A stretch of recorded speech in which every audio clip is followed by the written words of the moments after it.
ನಮಸ್ಕಾರ. ಇದು mega focus, ಒಂದು ವಿಶಿಷ್ಟ ಕಾರ್ಯಕ್ರಮ. ಪ್ರತಿದಿನ ಮಹತ್ವದ 3 ಸುದ್ದಿಗಳನ್ನು ತೆಗೆದುಕೊಂಡು ತಮ್ಮೆದುರು ಬರ್ತೀವಿ. ಸುದ್ದಿ ಅಂದರೆ ಕೇವಲ ಸುದ್ದಿ ಅಲ್ಲ, ಸುದ್ದಿಯ ಹಿಂದಿನ ಸುದ್ದಿ. ಸುದ್ದಿ ಅನ್ನೋದು ಬ್ಲ್ಯಾಕ್ ಆ್ಯಂಡ್ ವೈಟ್ ಆಗಿರಲ್ಲ, ಅದರ ಹಿಂದೆ ಬೇರೆ ಬೇರೆ ಬಣ್ಣಗಳಿರ್ತವೆ. ಅದನ್ನೆಲ್ಲ ತಮಗೆ ತಲುಪಿಸುವ ಯತ್ನ. ಇದು ಕೇವಲ ವಿಶ್ಲೇಷಣೆ ಅಲ್ಲ, ಸುದ್ದಿಯ ಹಿಂದಿನ ಸುದ್ದಿಯನ್ನು, ವಿಶ್ಲೇಷಣೆಯನ್ನು, ಹಾಗೆ ನ್ಯೂಸ್ ಮೇಕರ್ಸ್ ಇದ್ದರೆ ಅವರನ್ನು ಕೂಡ ನಾವು ಸ್ಟುಡಿಯೋಕ್ಕೆ ಆಹ್ವಾನಿಸ್ತೀವಿ, ಅವ್ರ ಜೊತೆ ಮಾತನಾಡ್ತೀನಿ. ಹಾಗೆಯೇ ದೂರವಾಣಿ ಮೂಲಕ ಬೇರೆ ಬೇರೆಯವರ ಅಭಿಪ್ರಾಯವನ್ನು ತೆಗೆದುಕೊಳ್ಬೋದು. ಒಂದು ರೀತಿಯಲ್ಲಿ ಕನ್ನಡ ಟಿ ವಿ ಇತಿಹಾಸದಲ್ಲಿ ಇದೊಂದು ವಿಭಿನ್ನ ಕಾರ್ಯಕ್ರಮ ಅಂತ ಹೇಳೋದಕ್ಕೆ ನಾನು ಇಷ್ಟಪಡ್ತೀನಿ. ಅದಕ್ಕೆ ತಮ್ಮೆಲ್ಲರ ಸಹಕಾರ ಬೇಕು. ಪ್ರತಿದಿನ ಈ ಹೊತ್ತಿಗೆ ನಾನು ತಮ್ಮೆದುರು ಹಾಜರಾಗ್ತೀನಿ. ಇವತ್ತು 3 ಬಹಳ ಪ್ರಮುಖ ಸುದ್ದಿಗಳಿವೆ, ಅದರೊಂದಿಗೆ ಪ್ರಾರಂಭ ಮಾಡ್ತೀನಿ. ಮೊದಲನೇದು, ರಾಜ್ಯದ 2 ಕ್ಷೇತ್ರಗಳಿಗೆ ಏನು ಉಪಚುನಾವಣೆ ನಡೀತಾ ಇದೆ ಅದಕ್ಕೆ ಸಂಬಂಧಪಟ್ಟಿದ್ದು.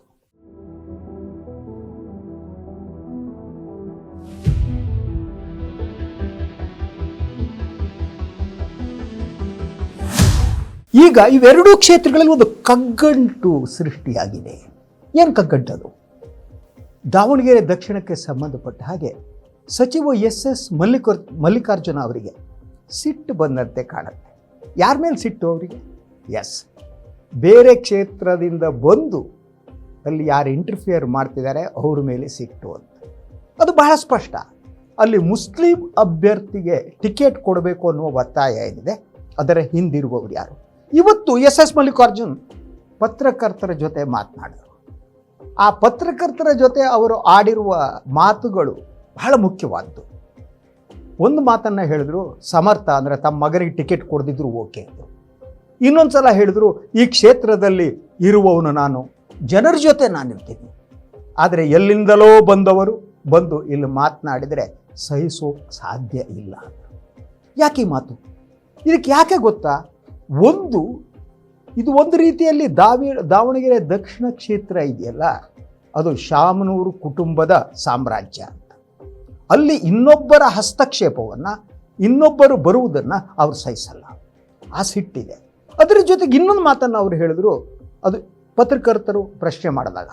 ಅದು ಏನು ಅಂತ ಅಂದರೆ, ಪತ್ರಕರ್ತರು ಕೇಳಿದ್ರು, ಏನು ಬಾಗಲಕೋಟೆಯಲ್ಲಿ ಮೇಟಿಯವರ ಕುಟುಂಬಕ್ಕೆ ಟಿಕೆಟ್ ಕೊಡ್ತಾರಂತೆ, ಇಲ್ಲಿ ಇಲ್ವಾ?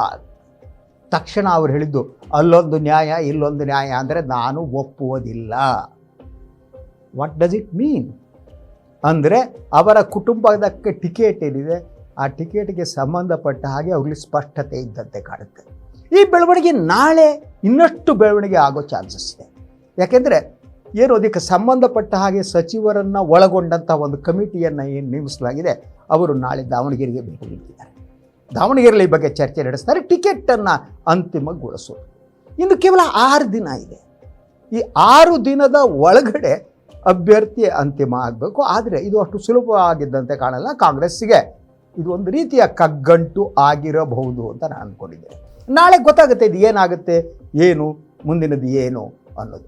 ಹಾಗೆಯೇ ನಾನು ನಿಮ್ಗೆ ಹೇಳಿದೆ, ಬಾಗಲಕೋಟೆಯಲ್ಲಿ ಅಲ್ಲಿ ಮೇಟಿಯವರ 3 ಮಕ್ಕಳು ನಮಗೆ ಟಿಕೆಟ್ ಅಂತ ಕೂತಿದ್ದಾರೆ. ಇವತ್ತು ಕೂಡ ಉಮಾ ದೇವಿಯವರು, ಮೇಟಿಯವರ ಮಗಳು, ಅವಳು ನನಗೆ ಟಿಕೆಟ್ ಬೇಕೇ ಬೇಕು ಅಂತ ಕೂತಿದ್ದಾರೆ. ಹಾಗೆಯೇ ಅವರಿಬ್ಬರ ಗಂಡು ಮಕ್ಕಳು ಕೂಡ ತಮಗೆ ಟಿಕೆಟ್ ಬೇಕು ಅಂತಿದ್ದಾರೆ. ಹಾಗಿದ್ದರೆ ಕಾಂಗ್ರೆಸ್ ಏನು ಮಾಡುತ್ತೆ? ಈ 2 ಕ್ಷೇತ್ರಗಳಲ್ಲಿ ಯಾರು ಅಸುನೀಗಿದ ಶಾಸಕರ ಮಕ್ಕಳಿಗೆ ಟಿಕೆಟ್ ಸಿಗುತ್ತಾ? ಅವರಿಗೆ ಕೊಡ್ತಾರೆ. ಯಾಕೆಂದರೆ ಇವತ್ತು ಕುಟುಂಬ ರಾಜಕಾರಣನೂ ಸಾಮಾನ್ಯ ಆಗಿಬಿಟ್ಟಿದೆ ಬಿಡಿ. ಅದರಿಂದ ಯಾರು ಡಿನೈ ಮಾಡೋಕ್ಕಾಗಲ್ಲ. ಸೊ ಆದ್ದರಿಂದ ಇಲ್ಲಿ ಏನಾಗುತ್ತೆ ನೋಡೋಣ.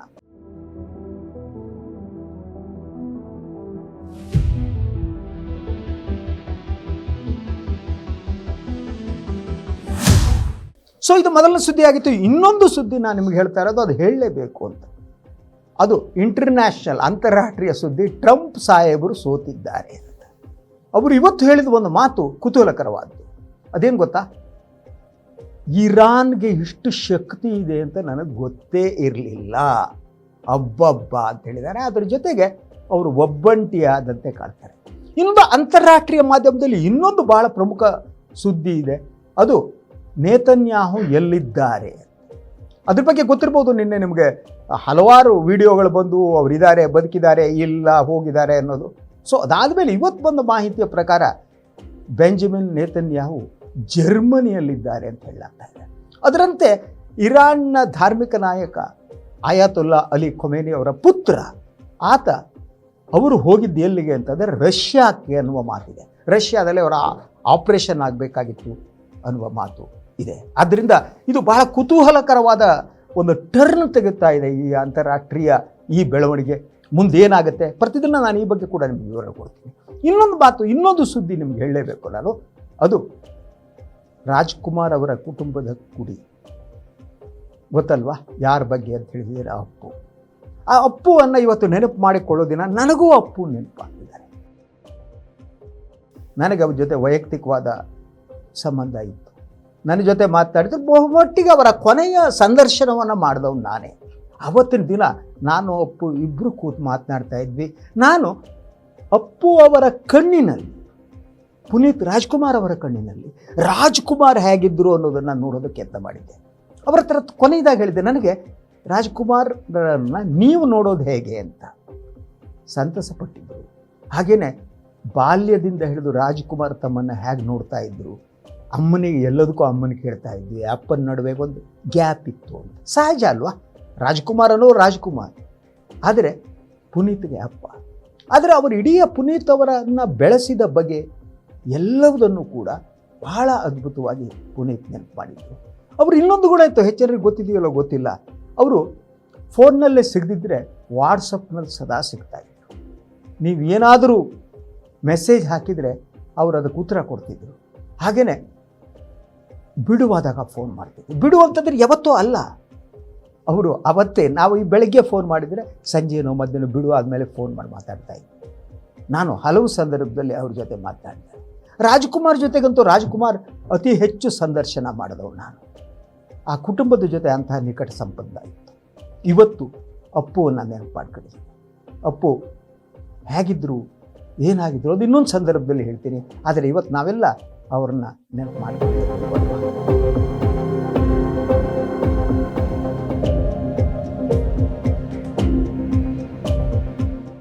ಸೊ ಕೊನೆದ ಇನ್ನೊಂದು ಸುದ್ದಿ ತಮಗೆ ಹೇಳಬೇಕು, ಅದು IPLಗೆ ಸಂಬಂಧಪಟ್ಟ. ಯಾಕೆಂದರೆ ಕ್ರಿಕೆಟ್ ಬಗ್ಗೆ ನನಗೆ ಮಾತನಾಡೋದಕ್ಕೆ ಇಷ್ಟ. ಯಾಕಂದರೆ ನಾನು ನನ್ನ ಕಾಲೇಜು ದಿನಗಳಲ್ಲಿ ಕ್ರಿಕೆಟ್ ಆಟಗಾರ ಆಗಿದ್ದೆ. ನಾನು ಎಡಗೈನ ಸ್ಪಿನ್ ಬೌಲರ್ ಆಗಿದ್ದೆ. ಅದರಿಂದ ಕ್ರಿಕೆಟ್ ನನಗೆ ಬಹಳ ಇಷ್ಟ. ಆದರೆ ನನ್ನ ಪ್ರಶ್ನೆ ಇರೋದು ಅದಲ್ಲ. IPL ಏನು ಬೆಂಗಳೂರಿನಲ್ಲಿ ನಡೆಯೋದಕ್ಕೆ ಸರ್ಕಾರ ಒಪ್ಪಿಗೆ ಕೊಟ್ಟಿದೆಯಂತೆ. ಓಕೆ ಫೈನ್, ಅದು ತಪ್ಪಲ್ಲ. ಆದರೆ ಕಳೆದ ಬಾರಿ ನಡೀತಲ್ಲ ಅಂತಹ ದುರ್ಘಟನೆ, ಅದರ ರೆಸ್ಪಾನ್ಸಿಬಿಲಿಟಿ ಯಾರದ್ದು, ಅದರ ಜವಾಬ್ದಾರಿ ಯಾರದ್ದು, ಅದು ಫಿಕ್ಸ್ ಆಗಬೇಕಲ್ವ. ಸರ್ಕಾರ ಆ ಸಂದರ್ಭದಲ್ಲಿ ನಡೆದುಕೊಂಡಿದ್ದು ಹೇಗೆ, ಆದರೆ ಅದಾದ ಮೇಲೆ ಆ ಜವಾಬ್ದಾರಿಯನ್ನು ಪೊಲೀಸ್ ಅಧಿಕಾರಿಗಳ ಮೇಲೆ ಹಾಕಿ ಯಾರನ್ನು ಟ್ರಾನ್ಸ್ಫರ್ ಮಾಡಿ, ಯಾರನ್ನು ಸಸ್ಪೆಂಡ್ ಮಾಡಿ ಕೈ ತೊಳ್ಕೊಂಡು. ಆದರೆ ಆ ಜವಾಬ್ದಾರಿಯನ್ನು ಸರ್ಕಾರ ಹೊರಬೇಕಾಗಿತ್ತು. ಆದರೆ ಸರ್ಕಾರ ಜವಾಬ್ದಾರಿಯಿಂದ ತಪ್ಪಿಸಿಕೊಂಡು ಹೋಯಿತು. ಇರುವೆ ಕ್ರಿಕೆಟ್ ಹಬ್ಬ ಪ್ರಾರಂಭ ಆಗುತ್ತೆ, ನಾವೆಲ್ಲ ನೋಡ್ತೀವಿ, ಸಂತೋಷ ಪಡ್ತೀವಿ. IPL ಅನ್ನೋದು ಹಾಗೆ. ಆದರೆ ಇವತ್ತು ಈ IPL ಮತ್ತು ಬೇರೆ ಬೇರೆ ಕ್ರಿಕೆಟ್ ಇದೆಯಲ್ಲ, ಅದು ಬಹುದೊಡ್ಡ ಹಣದ ವ್ಯಾಪಾರವಾಗಿ ಬದಲಾಗಿದೆ. ಅಲ್ಲಿ ಇರೋದು ಹಣ ಮಾತ್ರ, ಇನ್ನೇನೂ ಇಲ್ಲ.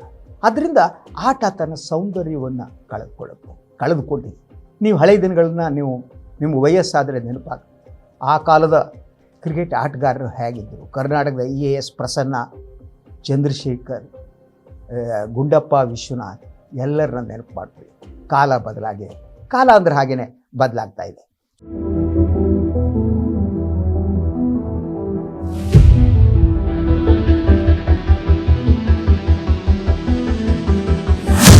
ಸೊ ಇದು ಇವತ್ತಿನ ಮೊದಲ ಸಂಚಿಕೆ. ತಮ್ಮ ಜೊತೆ ಮಾತಾಡಿದ್ದೀನಿ. ಪ್ರತಿದಿನ ನಾನು ಬರ್ತೀನಿ, ಸುದ್ದಿಗಳನ್ನು ತಗೊಬರ್ತೀನಿ, ವಿಶ್ಲೇಷಣೆ ಮಾಡ್ತೀನಿ. ಹಾಗೆಯೇ ನಿಮ್ಮ ಅಭಿಪ್ರಾಯಗಳಿಗೂ ಸ್ವಾಗತ. ನನ್ನ ಸುದ್ದಿಯನ್ನು ನೀವು ಲೈಕ್ ಮಾಡ್ಬೋದು, ಇಲ್ಲಪ್ಪ ಅನ್ಬೋದು, ಸಂದೇಶ ಕಳಿಸ್ಬೋದು, ಎನಿಥಿಂಗ್ ಯು ಕ್ಯಾನ್ ಡೂ. ಆದರೆ ಹಿಂದಿನ ಸುದ್ದಿಯ ಬಹುದೊಡ್ಡ ಪಯಣ ಇದು. ಹಾಗೆಯೇ ಮಹಾತ್ಮ ಗಾಂಧಿ ಹೇಳ್ತಾ ಇದ್ದರು, ಏನು ಅಂದರೆ ಪತ್ರಿಕೋದ್ಯಮ ಅಂದರೆ ಸತ್ಯದೆಡೆಗಿನ ಪಯಣ ಅಂತ. ನಮ್ಮ ಉದ್ದೇಶ ಕೂಡ ಅದೇ. ಫೋಕಸ್ TV ಸತ್ಯದೆಡೆಗಿನ ಪಯಣ ಮಾಡುತ್ತೆ. ಈ ಕಾರ್ಯಕ್ರಮ ಕೂಡ ಸತ್ಯವನ್ನು ತಮಗೆಲ್ಲ ತಲುಪಿಸುವ ಒಂದು ಯತ್ನ. ಎಲ್ಲರೂ ನಮಸ್ಕಾರ.